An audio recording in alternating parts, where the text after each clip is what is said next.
Israel ने Iran की gas की फैक्ट्री पर हमला किया। ईरान ने उसका बदला लेते हुए इजराइल के हाइफा में कई सारे पेट्रोकेमिकल प्लांट्स को निशाना बनाया।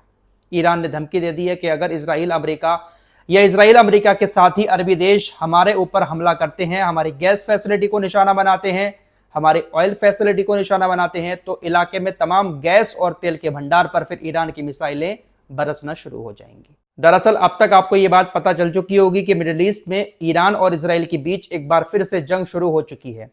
डोनाल्ड ट्रंप की तरफ से दावा किया जा रहा है कि वो इस जंग में शामिल नहीं है। इजराइल ने ईरान के ऊपर जो हमले किए उसमें अमेरिका ने इजराइल का साथ नहीं दिया है, लेकिन दोस्तों बिना अमेरिका के इजराइल ईरान के ऊपर हमला नहीं कर सकता। इजराइल जानबूझकर उकसावे वाले काम करता है। इजराइल का प्रधानमंत्री बेंजामिन नेतन्याहू इलाके में हमेशा जंग चाहता है। जंग चलती रहेगी, इसकी कुर्सी बची रहेगी और जेल जाने से यह बचा रहेगा। इसने जानबूझकर लेबनान के उस एरिया में हमला किया जिसको ईरान मना कर रहा था।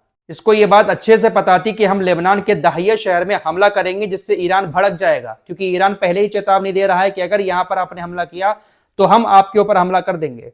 इसने ईरान को भड़काते हुए लेबनान के दाहिये में हमला किया और उसके बाद ईरान ने पलट कर जवाब देते हुए इनके ऊपर मिसाइल हमले कर दिए। ईरानी मीडिया की रिपोर्ट के मुताबिक ईरान ने रात इजराइल के ऊपर जो मिसाइल हमले किए थे उस हमलों में खैबर शेकन मिसाइल का इस्तेमाल किया था। इजराइल को डराने के लिए या सिर्फ सेल्फ डिफेंस में ईरान ने कोई छोटा मोटा हमला इजराइल के ऊपर नहीं किया था, बल्कि भारी भरकम खैबर शेकन मिसाइल का इस्तेमाल ईरान ने इजराइल पर हमले में किया था। इसीलिए तो इजराइल और अमेरिका के बड़े बड़े air defence system, third air defence system, arrow air defence system Iran की मिसाइलों को रोकने में नाकाम रहे और ईरान की मिसाइलें इजराइल तक पहुंच गईं।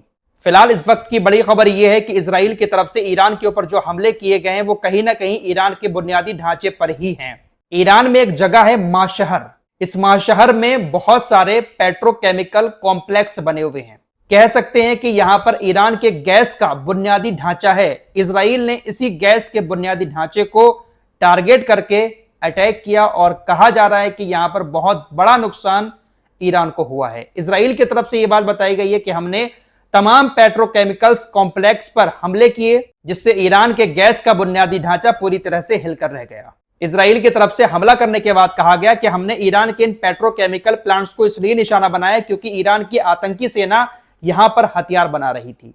इजराइल का ऐसा मानना है कि इन पेट्रोकेमिकल प्लांट से कुछ ऐसी चीजें ईरान बनाता है जिससे बैलिस्टिक मिसाइल बनाने में काफी मदद मिलती है। इजराइल ने ईरान के माशहर में गैस के प्लांट्स पर हमले किए। जवाबी कार्रवाई करते हुए ईरान ने भी हाइफा में कई सारे पेट्रोकेमिकल प्लांट्स जो इजराइल के हैं उनको निशाना बनाया। फिलहाल इसी बीच इजराइल की तरफ से एक और बड़ा दावा किया जा रहा है। इजराइल ने कहा है कि हमने आज जो एयर स्ट्राइक की है उस एयर स्ट्राइक में IRGC के कमांडर अहमद वाहिदी की मौत हो गई है। इनको आपने बहुत बार देखा होगा इस जंग के दौरान, इनकी तरफ से बहुत सारे बयान भी आते थे। इन्होंने आज सुबह ही इजराइल को सीधे हमले की धमकी भी दी थी।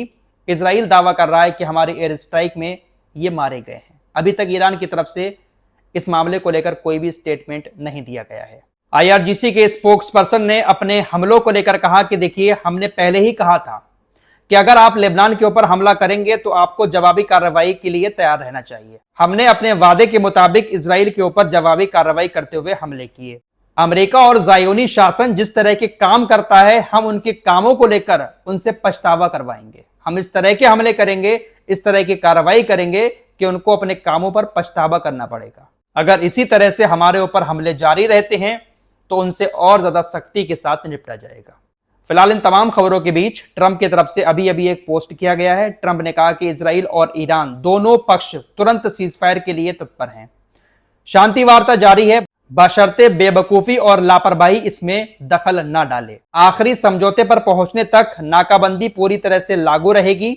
चीजें तेजी से आगे बढ़ेंगी। इस मामले पर ध्यान देने के लिए धन्यवाद। ट्रंप अभी भी ऐसा दिखाने की कोशिश कर रहे हैं कि ईरान ने इजराइल के ऊपर हमला किया, इजराइल ने ईरान के ऊपर जो हमला किया, इन तमाम हमलों में अमेरिका शामिल नहीं है। लेकिन अमेरिका के बिना फिर से आपसे कहूंगा कि इजराइल कुछ नहीं कर सकता।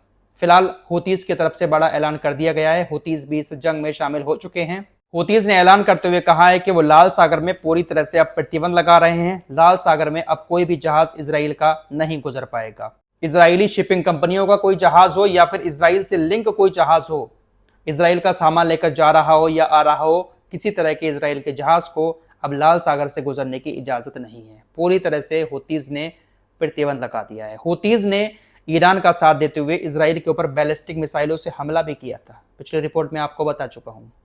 तो कह सकते हैं कि एक बार फिर से ये जंग कहीं ना कहीं थोड़ी सी शुरू तो हुई है।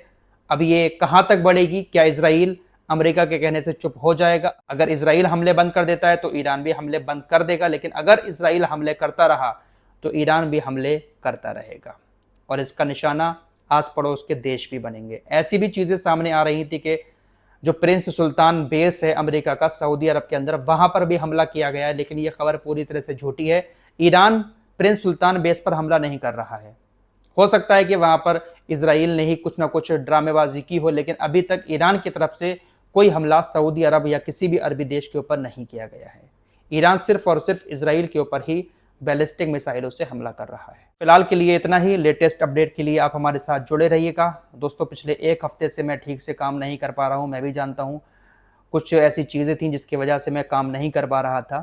फिलहाल अब कोशिश करूंगा कि हर लेटेस्ट अपडेट आपको पहले की तरह दूं। आप लोग काफ़ी टाइम से मुझसे जुड़े हुए हैं, अच्छे से जानते होंगे हम कितनी जल्दी जल्दी आपको अपडेट देते थे।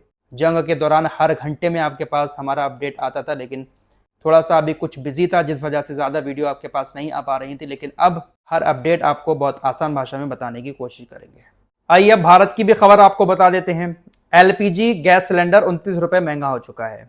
घरेलू गैस सिलेंडर जिससे हमारे घरों में खाना बनता है, 29 रुपये अब सिलेंडर पर बढ़ा दिए गए हैं।